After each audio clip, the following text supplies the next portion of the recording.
Welcome back after the break. Now we have with us in our studio on my right is Sardar Yasir Saab. Sardar Yasir Khan is the former president of Islamabad Chamber of Commerce and Industry and known industrial businessman, I would say. Thank you very much, Sardar Saab, for your time. And on Skype we have with us Dr. Khakan Najib Saab, former advisor, Ministry of Finance. Thank you very much, Dr. Saab, for your presence as well. And we'll also be talking to Mr. Irfan Ghori, he's senior journalist. He's going to join us around 8:30 perhaps. But let me put this first question, straight question, sir. I mean, we'll be talking about the IMF deal because there was certain story that, you know, this is how we're going to move forward. $1.2 billion will be released, and perhaps because of the floods thing would be pretty easy. But most likely that particular meeting that was supposed to be held today has been cancelled, but I'm not sure. We'll get to know about it. Nothing of that sort. But, sir, keeping that aside, because that's a bailout package that we urgently need no matter what. Again, there are a couple of very, I would say, you know, strong, perhaps strong is still a very light word in this case. Yeah. The kind of demands that have been put.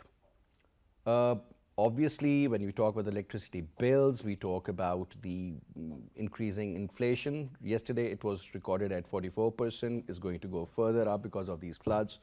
Not sure what it's going to look like in another month or so. But reports are not good. I mean, you have become a country that is wheat importing now, 4 million already tons you already wanted and needed. Perhaps you'll be requiring more now. You don't have much money in your kitty either. I mean, you pick up any particular, you know, index, and you'll get to know that, you know, when you look at the economic indicators, most of them are perhaps very, very alarming. Let me put it this way. But now, sir, the most important factor, it was Allah's will that this flood approach, though the Met Office exactly 3 months ago predicted that this is what it's going to happen. You should gear up. You should have some contingency plan. Better focus on this rather than the domestic politics and, you know, blaming each other.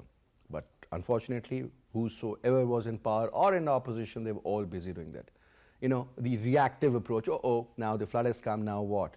Now this has what has happened. Now, what I would like to ask you, sir, that you being a businessman, somebody who's been, you know, looking at the overall situation, the economic, perhaps the indicators, and then you talk about the future forecast and all. Now, what I mean is that after this flood, what do you see happening, sir? Because it seems like an absolute disaster, absolute disaster. Your take?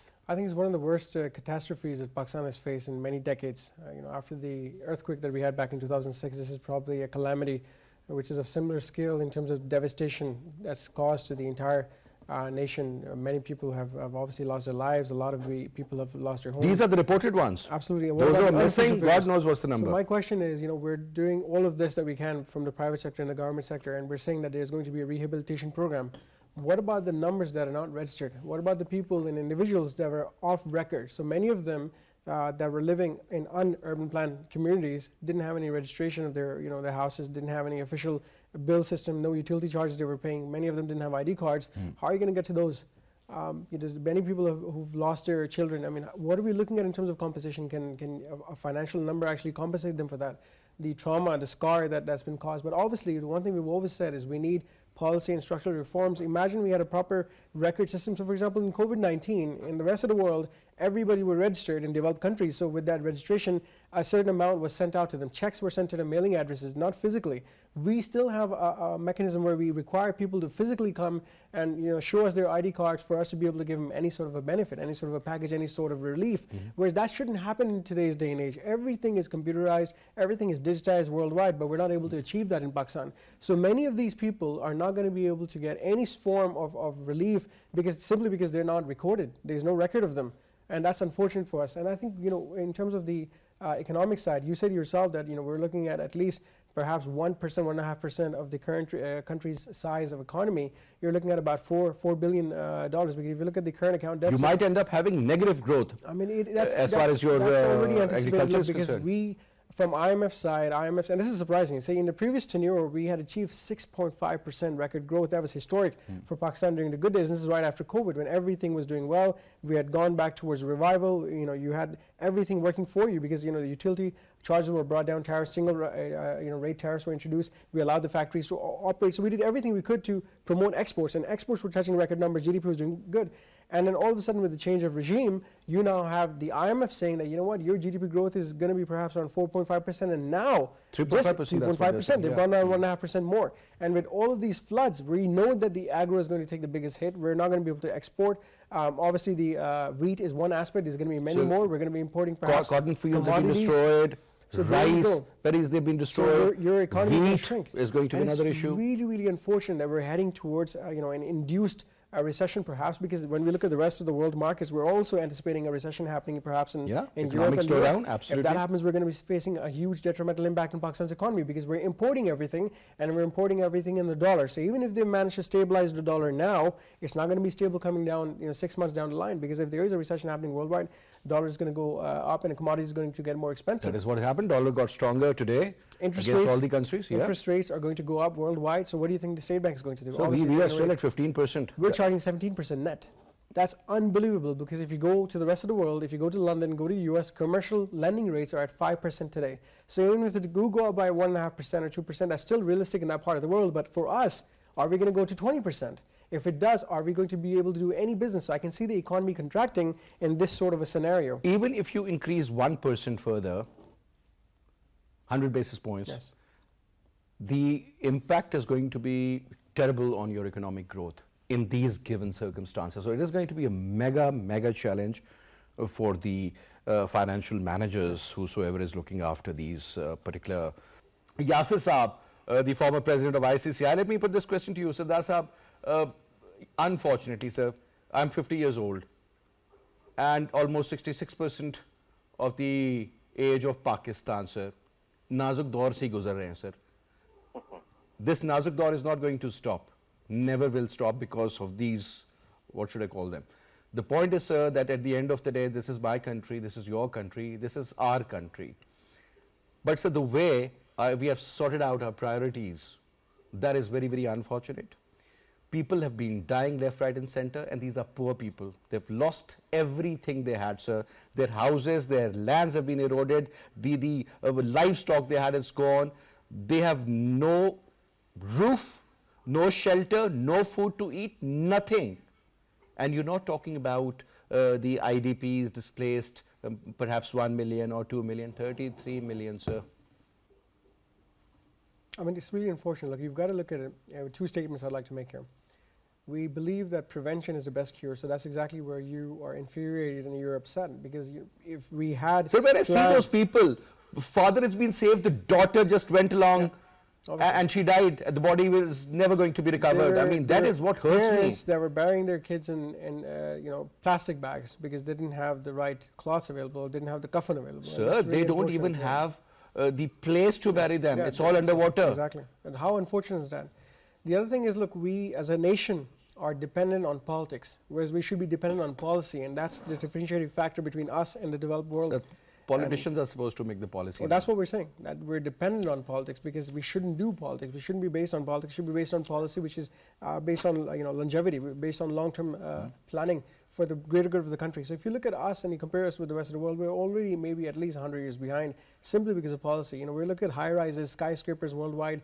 We don't see them here. Sir, we're not 100 years, sir. Maybe do more? You think? No, sir. No. Let's say 1,000 years, because sir, can we build a bridge which was built in 1936 that is called in San Francisco, the Golden Gate Bridge? Do you think we have the capacity to even come up with that kind of an idea? We No, have sir. the resources. We will hire the Chinese. We're missing the technical know-how. We're missing the policy. And if we had the policy in place, I promise you, everything is doable in Pakistan. It depends how willingly the government is wanting to do these things, get them implemented.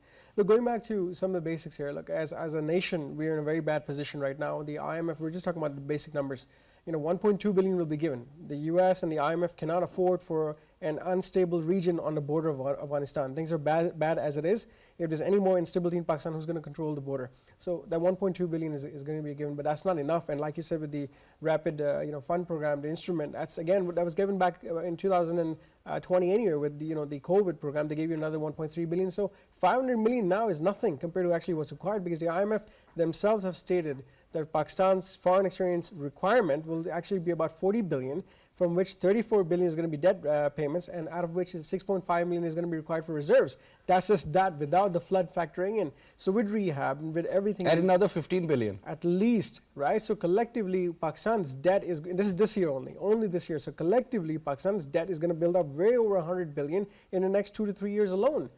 How are we going to survive this way? And inflation, like you rightly said, is about 40%. So you'll sell your airports, you'll sell everything you have. Look, these guys just put the import ban in place, right, to stabilize the import bill, which was what, hardly 5% impact? So one more quick comment, sir. I was also shocked to know, because there was this report that says that Pakistan has promised, or somehow, given the IMF a document that we'll be able to fetch around $37 billion from China, Saudi Arabia, UAE, Qatar, Let me give you an example. And interestingly, 12 billion from China, and then deferred payments of oil, and and some loan, and some more loan, and then further loan, and then loan on top of loan. Loan to pay off loan. Yeah. So let me give you a simple example. They went to Qatar right now, and they're saying that 3 billion is going to come in from Qatar. We have about 200,000 Pakistanis working in Qatar, and Qatar's investment authority has the capability to spend $400 billion. They have $400 billion at the discretion, which is spent worldwide, especially in London. You look at the investments from Qatar, and there's many more opportunities like this. So Pakistan has collectively about 71 industrial states, out of which you have 22 SEZs.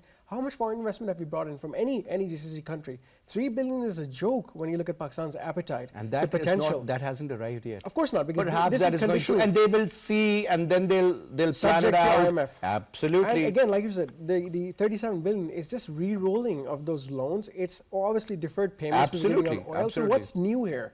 Like you rightly said, this is just loan to pay off your interest and pay off previous loans. So we're in a vicious cycle. We're not moving out of it. I keep giving an example of a hamster. You put a hamster on a wheel, and the hamster thinks he's going forward, but he's not. He's rolling in the exact same position, and that's the kind of joke you're giving to the Pakistani nation, the Pakistani businessman. It's like showing them a lollipop, and it's really unfortunate. I was going to the import bill. It was hardly, 3 to 4% ban in 3 months? So now they've raised duties by 49% on all those items. I'm not talking about luxury goods. I'm talking about basic necessities, such as the sanitary equipment, such as curtains, such as lights, chandeliers, furniture, stuff which is not manufactured in Pakistan to that standard. So you've kind of scrutinized us for doing business. So the sector which is already contributing now has to contribute, 5 times, 10 times more to satisfy your need to be able to balance your payments, to balance your books, to get rid of the deficit. The deficit is already at 9.8 billion. We know it's going to keep increasing. So what are we trying to do here? Why can't we think out of the box, come up with reforms, and use policies the world has used for many hundreds of years? So if you will keep somebody who's brilliant enough to think out of the box, do you think he's going to survive with this system? We have to. If we don't do it, so we have to, but I urge. The system is corrupt, so are the people. So are the decision makers.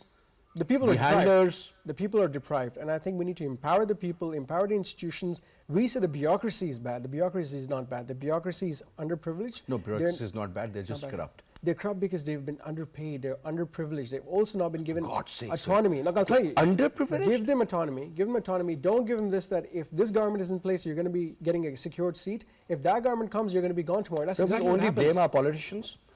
I blame politicians. The problem is that the bureaucratic setup in Pakistan is so strong that even a politician can't sneeze in front of them. That's why you need structural reforms. All right, sir. Structural. So this is what IMF wants. Dismantle it, redo it all over again. Get rid of everybody, rebuild it from scratch with fresh blood, young talent. We're actually doing brain drain. We're exporting all of our talent. When I go to institutions, academic institutions, I ask this first question: how many of you are willing to go overseas? 30 to 40% students in the auditoriums raise their hands. So we're exporting all of this talent. We can actually add value in Pakistan. And that's how the world has been developed. They've got all these innovative ideas. Flight of capital, a brain drain, and there is a long list. And again, it's time that we take a stand and bring about change. How, sir? Become a part of change. I would advocate whosoever for every talked about change, I mean, sir, either they have been sent in the jail or they have been electrocuted. It's now or never. If we don't do it now, it's never going to happen. And we've got to do it. Simple as that. Anyway, sir, thank you very much, Gauri Saab, for your participation. And I would also like to thank Khakan Saab and It's always a pleasure to have you in the program, so thank you very much. And that's all we have for this hour. I'll see you hopefully tomorrow at 8 o'clock. Till then, you take good care of yourself. Khuda Hafiz.